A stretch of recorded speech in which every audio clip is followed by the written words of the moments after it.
Hello, this is Jason P. Wilson Zero in X-Force, and this is my Marvel comic poll list for the week of July 20th, 2011, and today is the 22nd, it is Friday. And first up here for my Marvels is my first self tie-ins. Now, I'm not picking up the main Fear Itself series, I figure I'll just wait and pick it up on trade, but I have been enjoying what I've been reading, especially with the Avengers. The last couple issues have been dealing with the events and the Avengers and how they've been affected by it. And, usually it's going to be, what I thought it'd be anyway, is all action. But instead what they've been doing is really focusing on the inner thoughts of the characters. And some of my favorite moments so far have been some of the kind of quieter moments, like between, for instance, there was an issue where they were having a big meeting with all the media of the world, and they had this kind of get together with the Asgardians, and they're talking about, before the whole events happened, they're going to be rebuilding Asgard. And while that's all going on, you had this really nice real moment between Miss Marvel and Spider-Woman. They're kind of hanging back. Any of you who've been reading know that they have a really good friendship, and they're kind of just, they're not really talking about, what's going to be happening. Instead, they're just having these real moments. They're talking about, they haven't been dating in a long time because they've been so busy. And the banter back and forth is really, it really felt genuine. And they're kind of checking out some of the guys and thinking, maybe you should date this guy, maybe you should date this guy. And then you have this kind of glance between Spider-Woman and Hawkeye, and Miss Marvel kind of sees that. She's like, what was that? What just happened? And she's kind of concerned because she knows Jessica, and she is protective of her, and she doesn't want her to do anything she'll regret. So there's a lot of nice glances, going back and forth, and kind of motherly worry from Miss Marvel.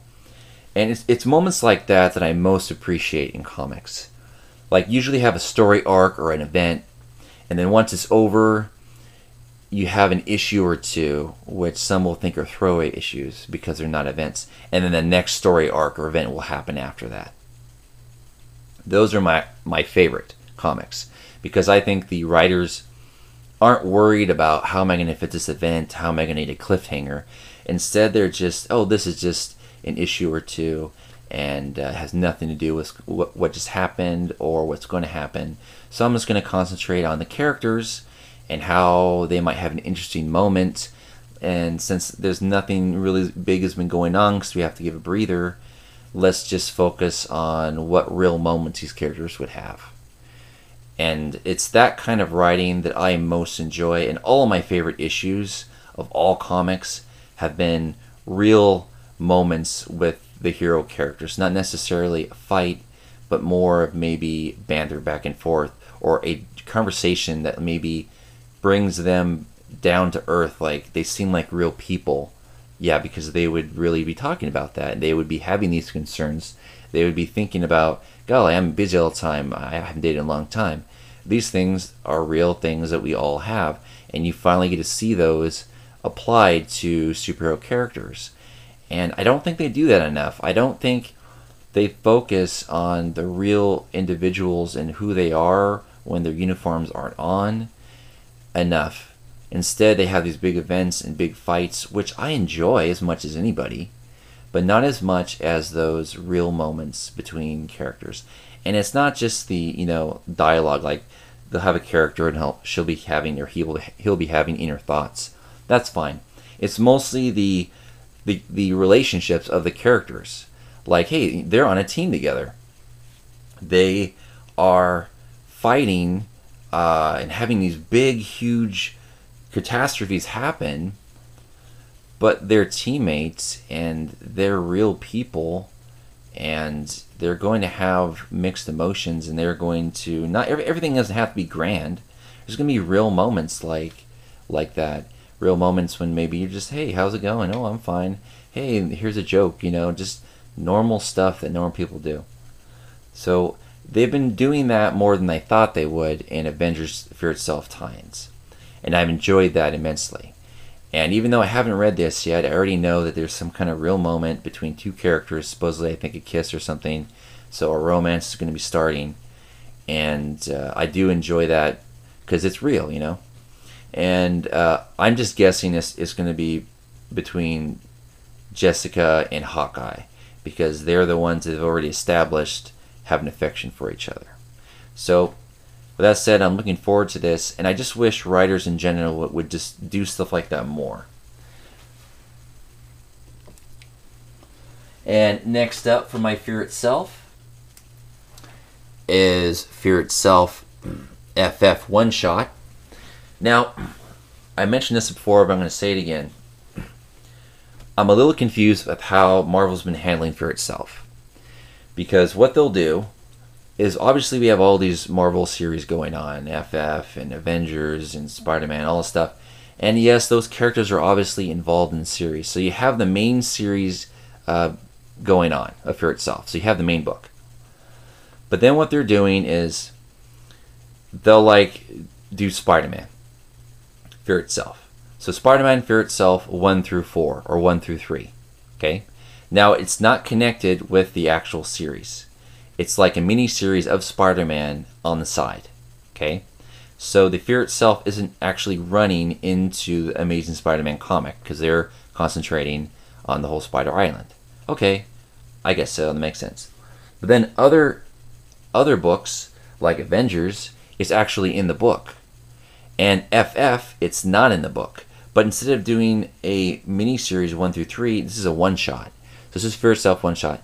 Now you figure, wait a minute, FF would have a lot to do with this because one of their main characters, they just lost Johnny Storm.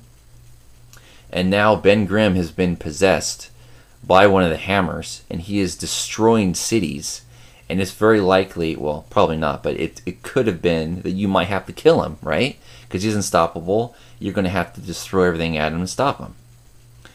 Now, you know, it's a bit confusing how you have it into some of the series, actually into the numbering. Like, you can't read Hulk or Avengers without reading the Fear Itself. But other things like Deadpool and stuff, you actually have to pick up a side miniseries of Fear Itself. And then, like FF here, you get a one-shot. So I wish they would either stick with actually putting everything into the books, or having everything be a miniseries on the side, or have everything be a one-shot. But not kind of a little of everything, because it makes it really confusing. And for me, who reads a lot of comics, even though I'm not confused about it, I am perplexed at why this would be the way they would go. With that said, though, I did definitely pick up FF One Shot here, because I really want to see how FF is going to deal with, you know, Ben Grimm, you know, their member, being possessed by the hammer. Like, how are they dealing with it? How are they going to deal with possibly having to try and kill him? So, yeah, looking forward to reading this, but confused how Marvel's handling it. And I would also like to say, of all the designs, I'm not really a fan of the whole Hulk design. He kind of looks like he did with the whole House of M, with the shaved head and stuff. Though it makes sense that he'd be one of the characters they would use.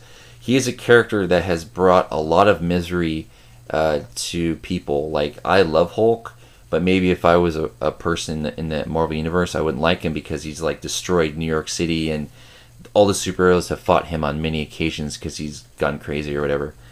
And he would probably be someone they should have avoided getting a hammer, because it's going to make him even less likable. But I get it. All the big bruisers are the ones that have the hammers, and that's kind of scary.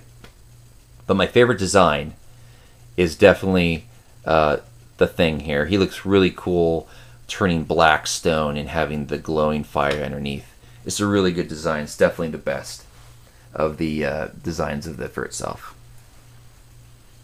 And next up is Hulk Fear Itself, number 37. Now, I'm a little confused with this one because Hulk is fighting the Thing. This already did happen in Avengers.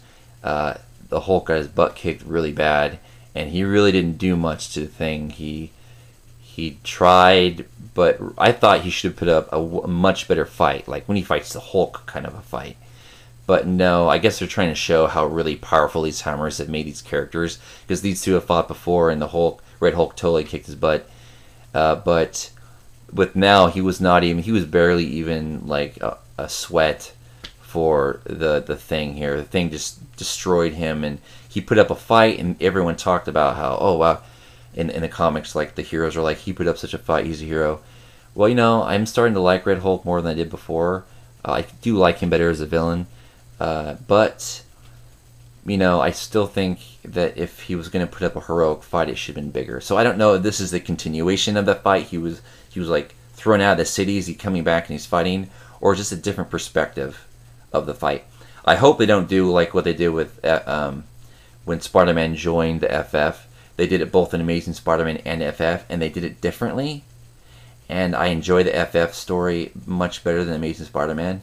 So I hope they're not going to do that. I hope it's either going to be a different perspective of the same exact events, or perhaps a continuation that they haven't told yet.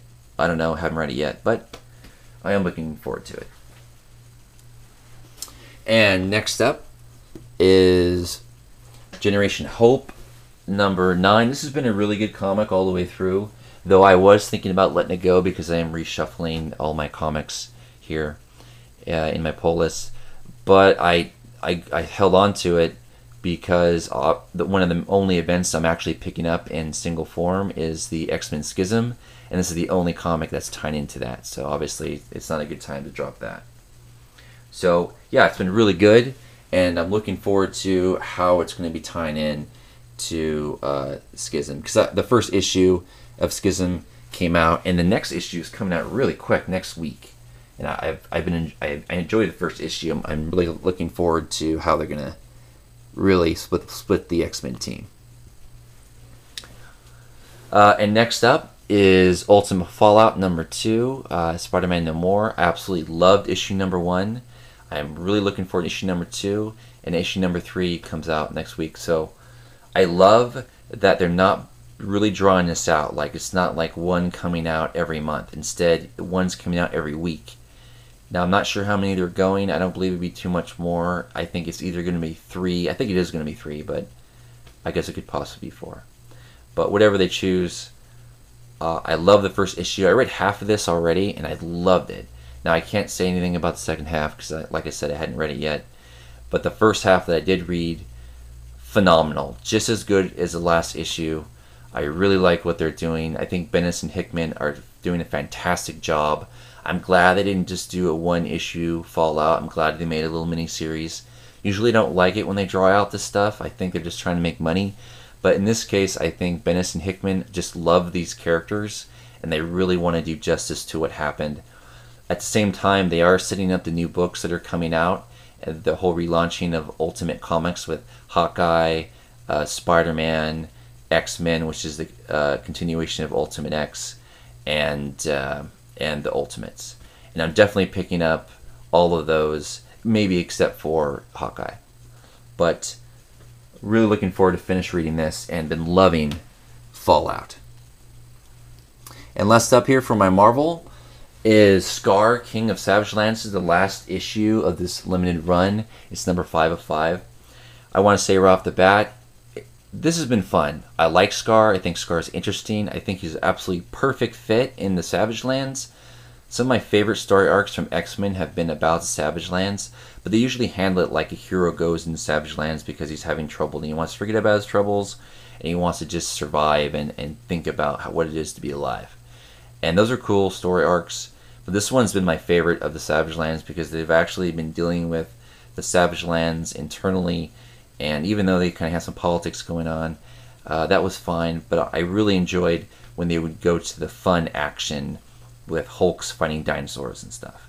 The artwork has been very good, some of the best I've seen in a limited run, and I definitely recommend those of you who are overwhelmed with all of the events going on and you want just a fun action book that you don't have to take too seriously, this is it.